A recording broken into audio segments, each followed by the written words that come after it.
All right, I'm here with my buddy Frida. We're in beautiful Santa Monica. It's a Saturday. We had to work to find a handsome dog, and that dog over there is Blue. And Frida is sometimes protective of her humans and a little bit reactive to dogs and people that she doesn't know that approach her. So in this video, we're gonna go with something that's called the engage, disengage game. I like to call it click for looks. So basically the camera might be a little bit further away, and we see that we have Blue over here. We got a couple other dogs. Now, a quick note, we're gonna let these dogs pass, but a quick note. Earlier we were working and the gardener was out with a leaf blower. A leaf blower, when we're practicing this, can influence and cause some problems here. Same thing with maybe a baby that's crying, or somebody that's doing construction, anything like that, helicopter hovering overhead. We take these things for granted. We just filter them out. Come here. But dogs don't, and so that can make it a little bit harder. There you go. Good looking Pibble. There we go. So we have a dog that's off leash, and that's a little bit harder for her, for us to control, but she's a good, well-behaved dog. She's doing a great job. Come here. So what I want you to do is I want you to look at the other dog. Puppy, puppy. There we go. So the click for looks, yes. There you go. So what I want to do for click for looks, this is not going to be probably the best demonstration video. We'll do it with Blue over there. So I'm going to walk a little bit closer. Now, for dogs, and I'll walk, and you can walk, just make sure you keep it in the frame. So basically, I equate how comfortable a dog is by how many moves they have to go into a run. Look at our buddy Blue. Relaxed, he's laying down. For him to start running, he has to stand up first, then start moving. That's an indication he feels very comfortable. The other dogs were walking and they invaded her space. They came towards her. Front facing is confrontational, as we talked about off camera. So and the other dog was kind of moving around a little bit, got a little close. When it got certain amount of closeness, that's when Frida reacted. So what we're gonna do here is we're gonna try to get a little closer. I wanna get as close as I can get to the other dog without her reacting. And if she reacts, that means I got greedy, I got too close, move her far away. You might have to move around a shrub or something to let her settle down. And then we can go ahead and come back and practice again. All right, Miss Frida. So what we're gonna do is I'm just gonna start off right here. And and again, make sure you can see both of us. That's about as close as you need to get. So as soon as she looks at Blue, she gets a treat. And you're gonna use a lot of treats for these. And it's LA, we gotta watch our figures, so I'm gonna tear these in half. So she's just looking at me because I got the treats. Thank you. So like we did for the leash that she didn't like, instead of actually making her be exposed to it, we're just asking her to look at it. So she looks at Blue, she gets a treat. Blue's kind of curious. Blue's like, I don't really like your treats though. So now she's pretty relaxed. Again, laying down. I didn't ask for that lay down. The fact that she laid down herself tells me she feels comfortable. Now Blue has a pretty calm energy. Now we move a little bit closer. And I would normally celebrate that, but I want to do this exercise instead. And I don't want her offering me a whole bunch of behaviors to get the treats. I want her to look at Blue.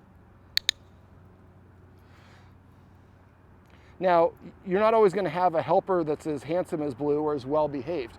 So every dog's going to be different. If you have a dog that's really bouncing around and barky and full of veins, you might have to be 10 feet further apart than you can with Blue. This is what we call a neutral indifferent response. She's looking past Blue. She doesn't really care. So that means that we can move a little bit closer. See how she slowed down her movement a little bit? She's closer to Blue. So that's her way of telling him, hey man, I'm not trying to pull any fast ones. But she's sniffing the ground, which can also tell him, hey, you should relax. You are relaxing. I'm a little stressed, so I'm sniffing the ground. This is a normal behavior for dogs. And this is kind of what I want. I want her to live life when she's around another dog or the boogeyman of whatever it is. There you go. So she's doing pretty good, so we'll get a little bit closer. Now I'm not gonna pull her. If she doesn't want to come closer, that's okay. So now she's really looking at the treat, so I'm gonna kind of hide it a little bit. There you go.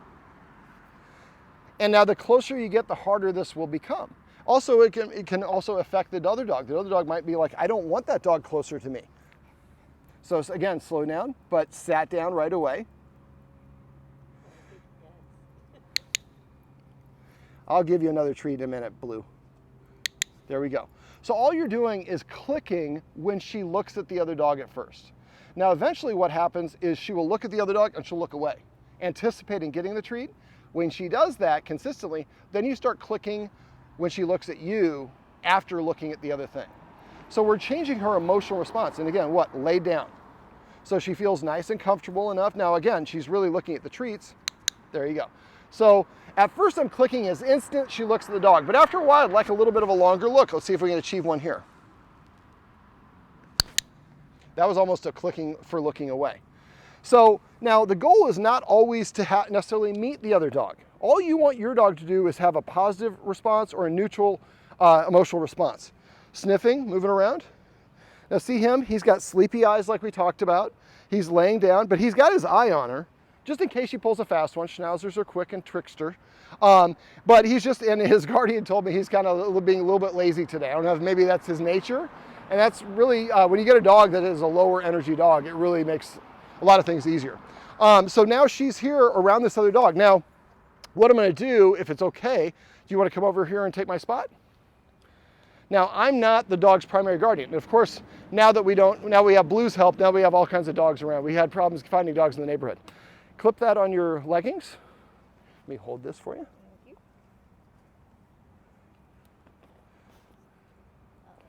There we go. All right, and there's the beagle's behind you. So let's just do it. If she looks at the beagle, you're gonna click and then give a treat. Now we got all the dogs. Look at that old beagle. Good old buddy. So let's go ahead, here you go.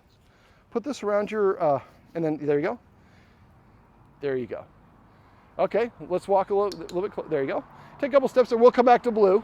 But we have another dog that's predisposed, which is actually good, because there you go. So if she looks, you're gonna click and give her a treat. Go ahead, take a couple steps closer.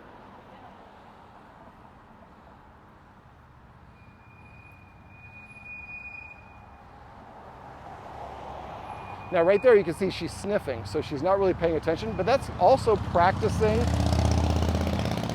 wait for the motorcycle pass, that's practicing not being reactive. And so this is actually good practice. And the other dog, this is a good helper dog. You see that beagle, he's just kind of indifferent. He just took a poop. He's an older dog, so he's relaxed. Now, front facing can be confrontational, but since she's sniffing the ground, if both dogs want to meet, great. But if the other dog doesn't want to meet, don't. If Frida doesn't want to meet the other dog, see how she just took a step backwards there. So I need a little bit of space. But now she's feeling a little bit braver coming over because nothing bad is happening. Now this is one encounter. This is typically something you're gonna have to practice a lot. So I like to do this. You notice we have a grass area. Now we're on Colorado. This is a pretty busy, well, this part of town, I guess it's not super busy, but it's a busier street. I usually like to do this at a park or a place where I have a lot of empty space. That way the dog has plenty of room. All right, thank you. All right, so now we'll do the same thing. So stop right there and just wait for, and you can pull the treat out and just wait, and we're just gonna wait for her to look at Mr. Blue. And you can take another step this way. There you go. Good pivot. Click, treat. There you go. Take one more step and stop. And sometimes it's hard at first to discern if he's looking. There you go. That was a click. Yep. Schnauzer, they have the cute little deal. All right, take one more step closer.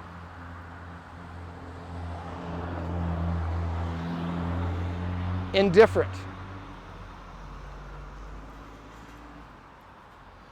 Now, sometimes you're gonna experience this. The guardian just gave me a great look on her face. Sometimes you'll experience this, and then the dog's like indifferent in doing this. Sometimes that's not gonna be the case. If that's the case, every dog is gonna be unique, every situation is unique. But again, pay attention to we had the person that was honking the horn earlier, the motorcycle, the person with the little willy that's gotta drive the really large car or a loud car. So those are things that are gonna cause the dogs to feel anxious, and then we're dealing with other elements that don't relate to it. But let's go ahead and see if we can walk a little bit closer. Now, if the other dog wants to get up and move away, stop approaching it. Right there. And there you go. So that was a great little, so he shifted and he's wagging his tail. He's like, I like that. Yes. And yes, absolutely. Every time that she does something you like, we want to mark and reward. And a lot of times we take that for granted. It's like, oh, she sniffed another dog and nothing happened. Great, we're making progress. Well, I didn't have anything positive. We had a neutral response. But I don't want to just neutral. I want to throw gasoline on that fire. So now, if I touch the nose of the other dog, I get a treat. I sniff the other dog, I get a treat. I look at the other dog, I get a treat. I like interacting with other dogs because it gets me a treat. And look at Blue, his body language. He's offering her his back. He's saying, I don't perceive you as a threat. I'm relaxed enough to lay down. Or I feel so secure and confident in my guardian right here that I know that she's going to make sure that the situation is calm, so I don't have to mind it. So again, look at the other dog's body language. If you can, as a couple, ask somebody else to ask your nice neighbor here, or whoever the person, hey, we're practicing a little exercise, my dog. She's, you can say she's reactive. Don't say aggressive. She's not aggressive. She's reactive or alerting. And so but people want to keep their dogs safe. And if they say, I don't want to interact, or they say my dog's reactive, that's fine. Don't want to practice a reactive dog. Eventually would like to work up to that, but right now we just want to make positive interactions. So the other person feels uncomfortable, their dog does, don't push that. Only find people who want to do it. And that is a perfect example of a dog that is just relaxed as could be. I'm putting my belly up. I am as vulnerable as I can be. All right, well, this is Blue, and that over there digging is Miss Frida. And these are some tips and tricks you can use if you have a dog that likes to be reactive or guard you around other dogs or people.